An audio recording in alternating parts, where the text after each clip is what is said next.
Bueno, mire, entonces, como decíamos, la idea es establecer algún vínculo en la práctica, ¿no? Por lo que nosotros conocemos en la práctica clínica. ¿M? No vamos a entrar en todas las concepciones filosóficas, algo vamos a decir, que la medicina, este abordaje de la mente y del cuerpo, en realidad, y para los intereses desde el punto de vista de la epilepsia, que queremos hablar hoy día, ha quedado dicotomizado en enfermedades tratadas por distintas especialidades. Hay hechos históricos en los cuales la neurología es la especialidad de la medicina que trata a los pacientes epilépticos, como también lo hacen los neurocirujanos, ¿no? Entonces, es una enfermedad muy compartida entre neurocirugía, psiquiatría y neurocirugía. ¿Por qué se ha dado esto? Bueno, son razones históricas, básicamente, debido a que esta enfermedad en realidad era de la psiquiatría. Si ustedes revisan los tratados históricos sobre las enfermedades mentales, que también estaban relacionadas con las enfermedades neurológicas, que estaban como un capítulo de la enfermedad neurológica al final, eh, las enfermedades mentales incluían la epilepsia. Sin embargo, el descubrimiento de algunos hechos biológicos, como por ejemplo el electroencefalograma, hecho por un psiquiatra, Berger, determinó que las crisis epilépticas eran claramente elementos muy fisiológicos, ¿no? Y que se podían ver en un trazado electroencefalográfico como lo podemos ver hoy día. Y esto desde el año 32 aproximadamente significó que las crisis epilépticas pasaran al dominio de la neurología como hechos bastante fisiológicos y que había causalidad, ¿no? Que esto es una idea que traspasa toda la medicina, ¿no? Encontrar la etiología, ¿no? El etos de todas las enfermedades. Y al haber una causalidad, bueno, se dijo esto es biológico. Y quedó en la psiquiatría aquello que no era en ese momento tan biológico, como por ejemplo la esquizofrenia, la psicosis maníaco-depresiva, quedaron en la neurosis, en ese tiempo quedaron en el capítulo, en la parte de la psiquiatría. Bueno, todo ahora sabemos, ¿no es cierto?, que todas estas enfermedades, como la esquizofrenia, la bipolaridad, la neurosis misma, tienen un sustrato bastante biológico. Pero así están las cosas hoy día. En algunos países este tema se resuelve a través de unidades especializadas de neuropsiquiatría, ¿no? En Chile no tenemos, sino que la neurología y la psiquiatría siguen siendo especialidades aparte y muchas veces no con muchas aproximaciones. Entonces, de alguna manera, la epilepsia nos permite acercarnos a esta interfase, ¿no?, entre los fenómenos biológicos y los fenómenos mentales. Bueno, como decíamos, estas enfermedades en realidad son reconocidas desde los primeros autores, ¿no? Hipócrates, ¿no es cierto?, que es el padre de la medicina, ya la describía, hablaba de la epilepsia, ¿no? La llamaban en aquella época en Grecia, en el siglo V a.C., como la enfermedad de los dioses, ¿no?, provocada por los dioses. Porque cuando el sujeto caía al suelo y tenía convulsiones, era afectado por la ira de los dioses o por las disputas en el Olimpo, ¿no?, entre los distintos dioses. ¿Qué es lo que hace Hipócrates? Lo que hace Hipócrates es decir que esa visión mítica del ser humano da lugar más bien a una concepción distinta de entender al ser humano como parte de la física, ¿no?, parte de la naturaleza. Entonces, las enfermedades, tanto físicas, ¿no?, de la física que hoy día llamamos del soma, del cuerpo, la diabetes, la hipertensión, etc., y también las enfermedades de la mente pertenecían a la física. Y por lo tanto, era una alteración de la naturaleza en la cual el ojo del médico debía dirigirse a encontrar sus causas. Y al encontrar sus causas era posible develar su etiología y tratar la etiología y por lo tanto mejorarla, ¿no?, que es lo que hacemos hoy día con prácticamente la totalidad de nuestras enfermedades.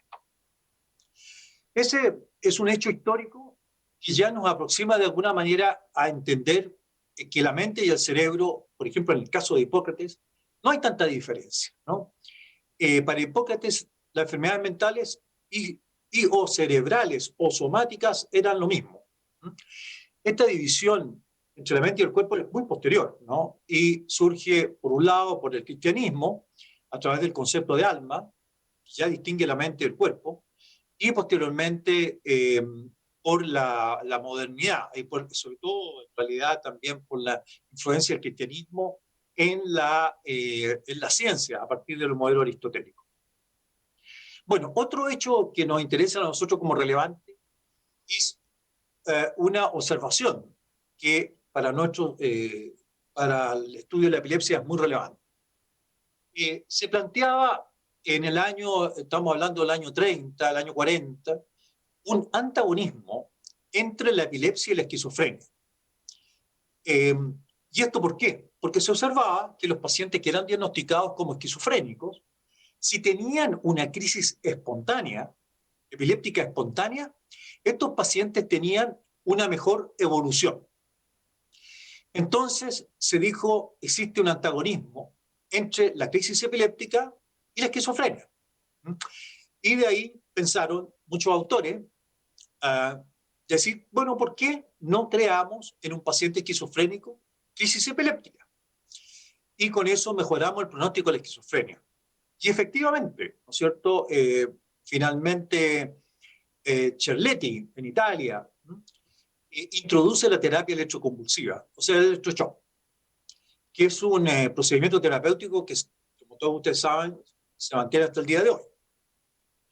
Y entonces, claro, los pacientes con esquizofrenia mejoraban bastante con la terapia electroconvulsiva.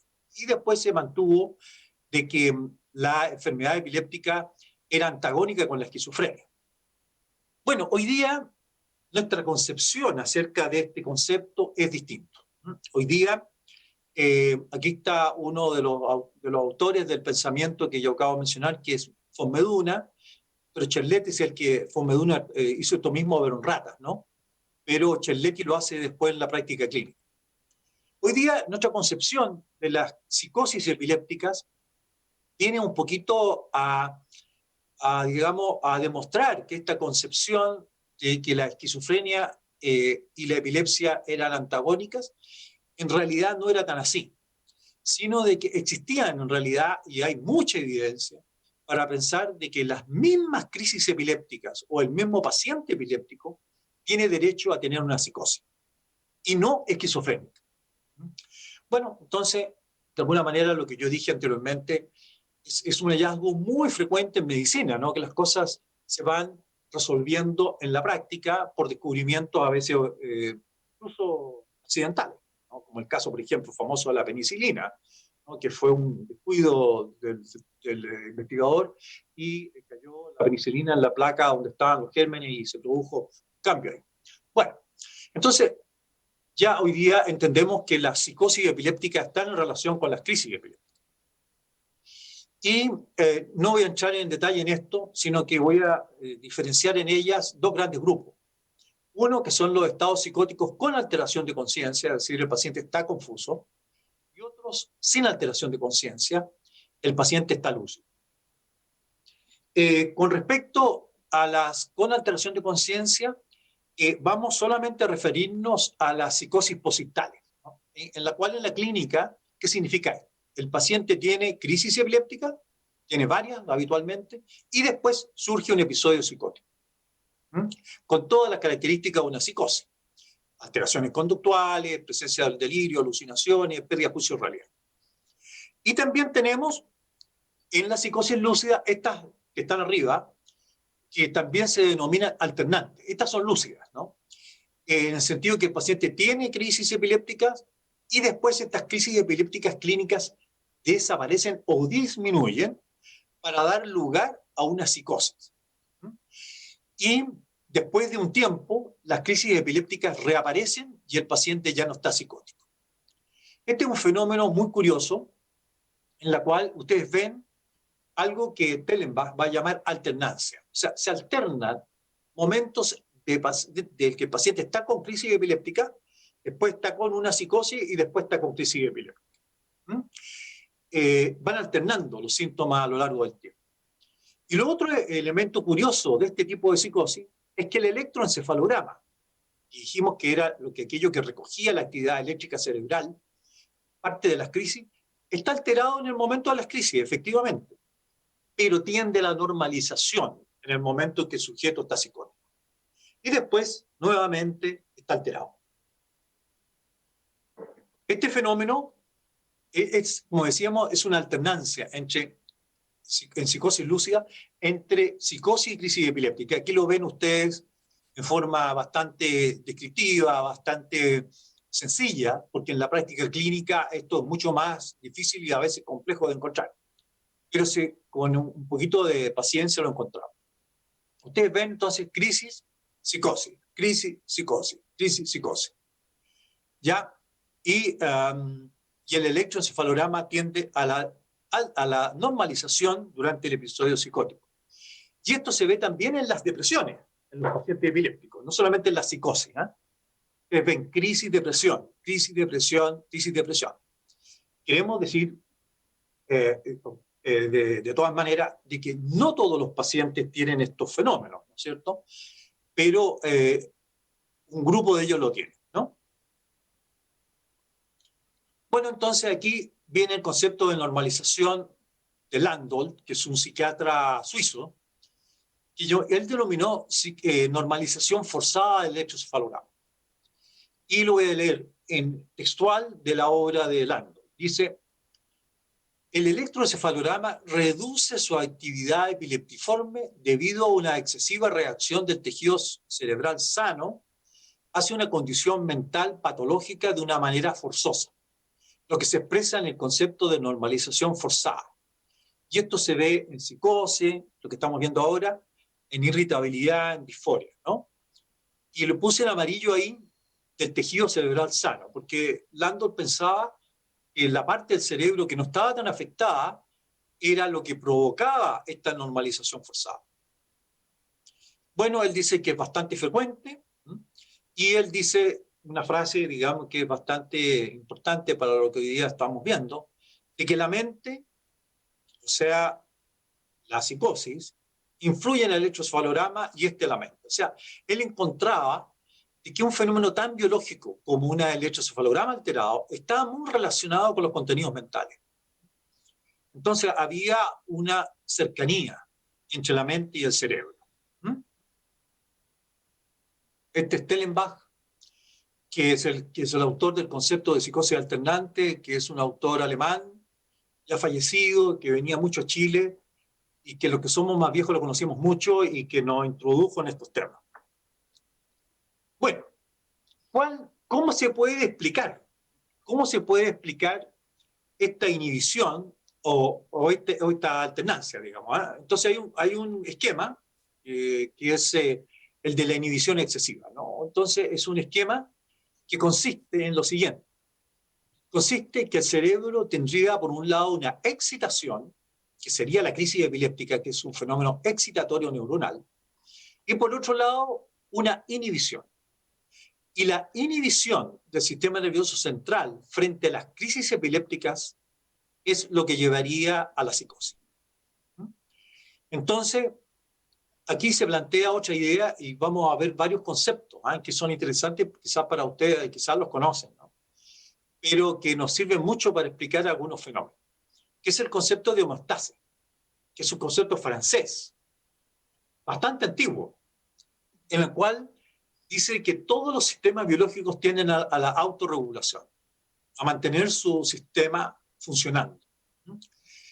Y entonces habría un quiebre en la homeostasis en el sistema nervioso central, por un lado, producto de la crisis epiléptica, pero también, por otro lado, producto de las inhibiciones del sistema nervioso central para detener la excitación.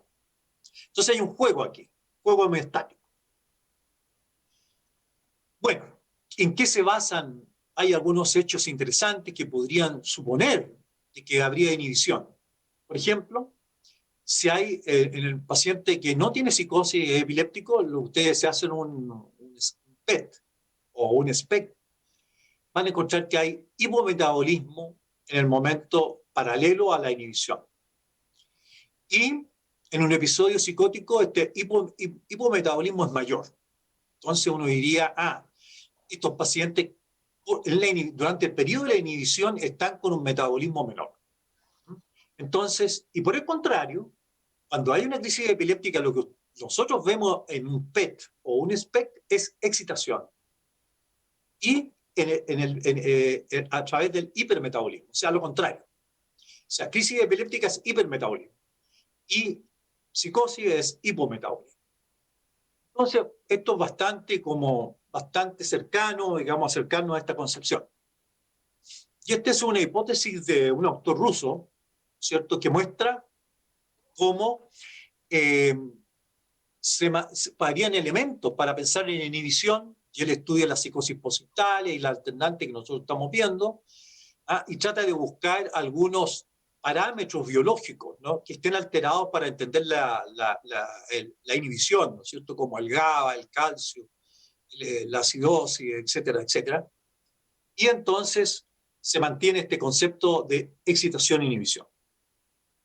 Aquí lo tienen también ustedes, de alguna manera, tratando de entender este fenómeno tan curioso, ¿no es cierto?, de la alternancia, y también con respecto a las drogas, a los fármacos que usamos, ¿no es cierto?, porque hay fármacos que son más bien excitatorios del sistema nervioso central, es decir, provocan crisis epiléptica, pero a su vez disminuyen la psicosis. Por ejemplo, ustedes tienen aquí los antagonistas, la antagonista, ¿cierto?, que son el haloperidol, la fenotiazina, que son fármacos antipsicóticos.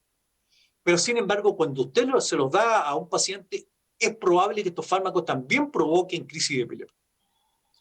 Es decir, se sigue pensando en antagonismo de alguna manera, y se ve en los fármacos en la práctica. Aquí tienen ustedes otra Janice Stevens, de Estados Unidos, que también hace un juego entre excitación e inhibición, ¿no?, en el sentido de que hay fármacos excitatorios y otros fármacos que son más bien inhibitorios, ¿no?, del sistema nervioso central. Inhibitorios son anticonvulsivantes, los excitatorios son antipsicóticos, pero son epileptogénicos, es decir, provocan crisis epiléptica. Bueno, aquí hay otro concepto que también quiero introducir, ya que es un concepto de Robert Post, él es americano, que hoy día este concepto que voy a hablar ahora, está muy vigente, incluso en los congresos se habla mucho de este concepto, y el representante quizás más conocido que es un brasilero que vive en este momento en Estados Unidos, que se llama Flavio Kapczynski. Bueno, es el concepto de la sensibilización y del kindling del sistema nervioso central. ¿Qué consiste? El kindling significa que si usted a una rata le da impulsos eléctricos en el cerebro, sobre todo en la amígdala, subumbrales, no para producir crisis epiléptica, a la larga esa amígdala queda sensibilizada y se producen a la larga crisis epilépticas espontáneas. Ese es el concepto de kindling, ¿no? Y el de sensibilización es que usted, esa misma rata u otras partes del sistema nervioso central, requieren menos estímulos a lo largo del tiempo para que se produzca la respuesta. Entonces, podríamos decir que una rata que llega a ser epiléptica a través del kindling se sensibilizó. Y también puede dar origen a otros focos epileptógenos en el sistema nervioso central. Entonces, ¿cómo aplicamos este concepto en los pacientes de la normalización forzada? Bueno, se puede decir que las descargas muchas veces se pueden exteriorizar en crisis epilépticas, pero también estas mismas descargas podrían irse a zonas más profundas del cerebro y también modificar al cerebro sin que necesariamente aparezcan crisis clínicas. Y eso es así, digamos, en el sentido de que para entender el electroencefalograma, que es aquel examen que percibe lo que está pasando dentro del cerebro, solamente capta lo que está superficialmente, alrededor de 3 centímetros. Mientras que lo que sucede en la profundidad del cerebro no lo sabemos. Entonces un paciente epiléptico puede estar descargando con crisis epiléptica, pero también puede estar descargando sin crisis epilépticas clínicas. ¿sí? Y el sistema nervioso central podría irse modificando a lo largo del tiempo a través de este Kindling, que es esta sensibilización progresiva. Y aquí lo tienen ustedes, este es un modelo de Peter Wolf, que es un alemán que trabaja en psicosis epiléptica, y él plantea, ¿no es cierto?, que el Kindling permanente en el cerebro, que es esta estimulación subumbral, en este caso en el sentido que no hay crisis epiléptica, va provocando cambios en el sistema dopaminérgico, en el sistema límbico, y esto llevaría a la presencia de una psicosis. En este caso, a una psicosis que podríamos denominar cercano a lo que llamamos alternante. Voy a seguir con los conceptos. Yo sé que esto es un poco enredado, pero yo creo que nos sirve para entender algunos sistemas biológicos cómo funcionan. Bueno, el otro concepto es el concepto bastante, ustedes quizás este lo conocen, es de carga alostática, ¿no?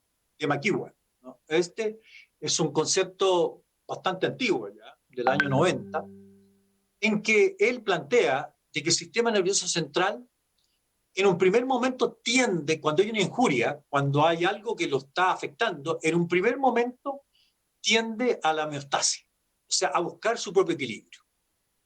Sin embargo, si el estímulo permanece, se desarrolla lo que él denomina carga alostásica, que es, de alguna manera, una falla del organismo en el intento de alcanzar la homeostasis. O sea, el organismo empieza a ser sobrecargado de estímulos y ya no responde, digamos, en forma proporcional al estímulo, en el sentido de buscar la homeostasis, ¿no? Y esta carga alostásica va a significar que el organismo entero cambie. Y no solamente cambie la zona que está siendo sobrecargada por el estímulo nocivo, sino que también zonas alejadas, provocando un mayor compromiso funcional y estructural. Bueno, ¿cómo podríamos llevar estos conceptos a la clínica? ¿No es cierto? Que es lo que nos interesa, por lo menos a nosotros los psiquiatras clínicos. Ustedes lo pueden ver que esto se puede aplicar en varias enfermedades mentales. Por ejemplo, no solamente en la epilepsia, se podría aplicar en las enfermedades anímicas, ¿no? Por ejemplo, en bipolaridad, y aquí lo vemos. Sabemos que en bipolaridad los pacientes a lo largo del tiempo van teniendo más episodios anímicos. O sea, parten con algunos pocos episodios, pero la enfermedad va recurriendo y provocando cambio en el sistema nervioso central. ¿Ah? Entonces, aquí se aplica este concepto de sensibilización, en el sentido de que el sistema nervioso central empieza a cambiar en la medida que mantenemos los estímulos, ¿no?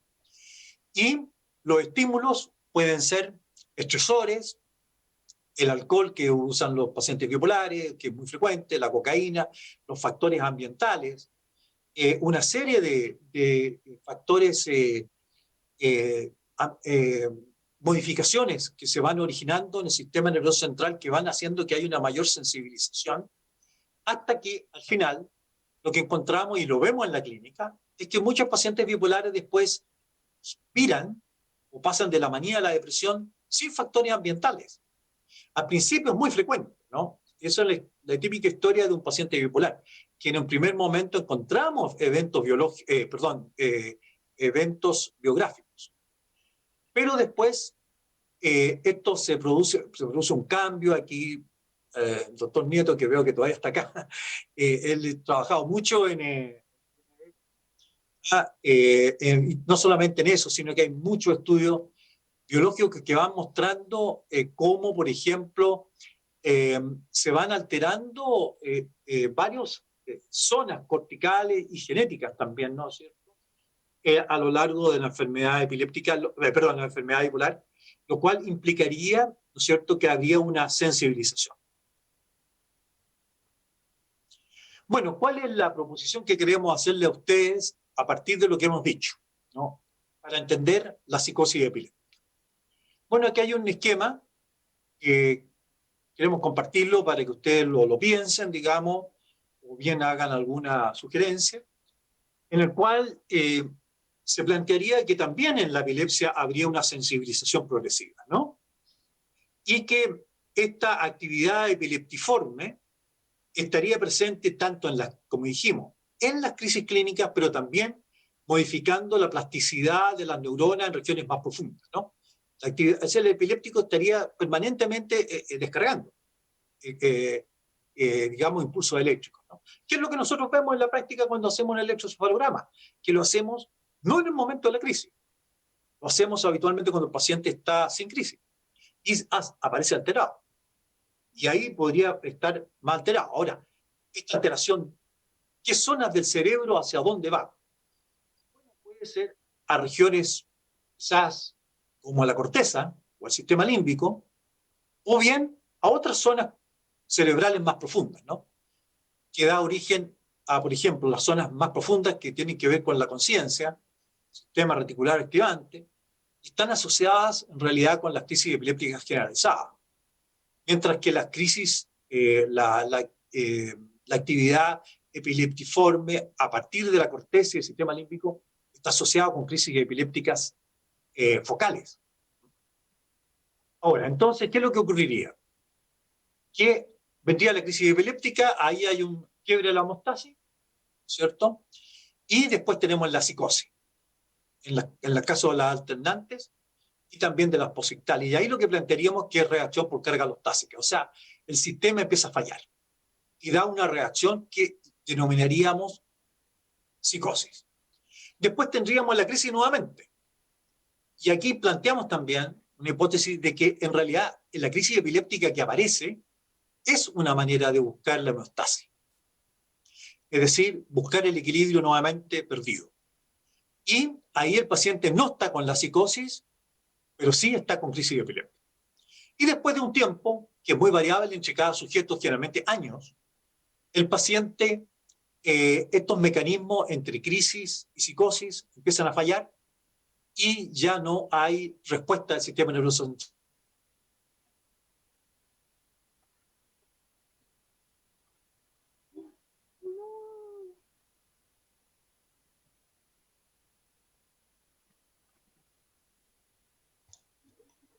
Parece que se cayó la señal. ¿Soy yo? Ah, es el profe. Parece que se cayó la señal del profesor. Sí.